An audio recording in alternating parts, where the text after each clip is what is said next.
আসসালামু আলাইকুম ভিউয়ার্স। এই যে দেখুন, আমার পাশের বাসার থেকে আমার নেইবার ওনার ছাদ বাগানে যে গাছ আছে সেই গাছে ফল হয়েছে, আম গাছ হয়েছে, তারপর ড্রাগন হয়েছে, অ্যাপেলও আছে। অ্যাপেল অবশ্য এখন নেই, আমার ড্রাগনটা আছে, আমার জন্য পাঠিয়েছে। একদম আমার নেক্সট ডোর নেইবার না, আমার পাশের বিল্ডিংয়ের নেইবার। আমার ছাদ থেকে, আমার বাসা থেকে ওনার ছাদ দেখা যায়। আপার সাথে আমার সবসময় গল্প হয়। ওনার বাসায় আমি গিয়েছি। দেখুন, নেইবারের সাথে ভালো সম্পর্ক রাখলে আদান প্রদানটা ভালোই হয়।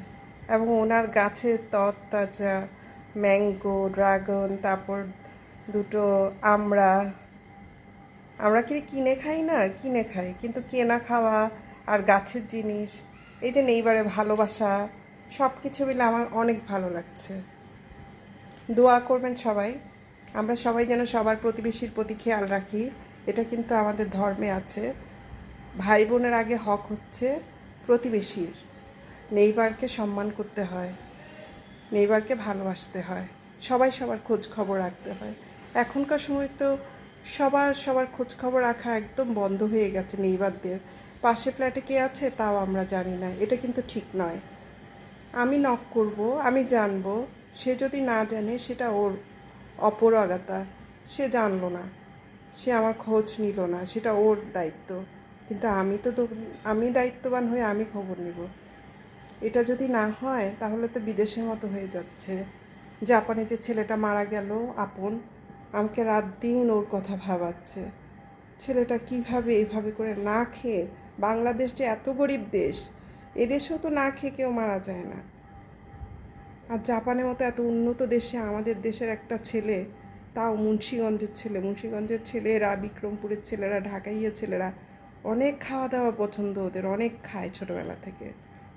ওরা তো খাওয়া ঘরের মানুষ। এদেরকে এভাবে না খেয়ে 4 দিন মরতে হয়েছে, 15 দিন পর্যন্ত সে ঘরবন্দি ছিল, কেউ খোঁজ খবর নেয়নি। ওদের সহপাঠীরা কিন্তু বাংলাদেশি ছিল, ওদের কি কোনো দায়িত্ব ছিল না? আল্লাহ প্রত্যেকটা ছেলেকে আল্লাহ হেফাজতে রাখুক, আল্লাহর হেফাজতে রাখুক। আমার অনেক কষ্ট লাগছে, মানে আপনের কথা আমি ভুলতেই পারছি না। কিছু মৃত্যুকে কিন্তু মানুষ ভুলতে পারে না, ঠিক আপনের মৃত্যুটা আমার কাছে ওরকমই মনে হচ্ছে। আমি খেতে গেলেও মনে হচ্ছে এই খাওয়ার জন্য আপন কষ্ট করেছে। 4 দিন সে বিছানায় ছিল না খেয়ে, দরজাটা পর্যন্ত খুলতে পারেনি। 15 দিন সে একদম ঘরবন্দি ছিল, খাবার ছিল না ঠিক মতো, হয়তো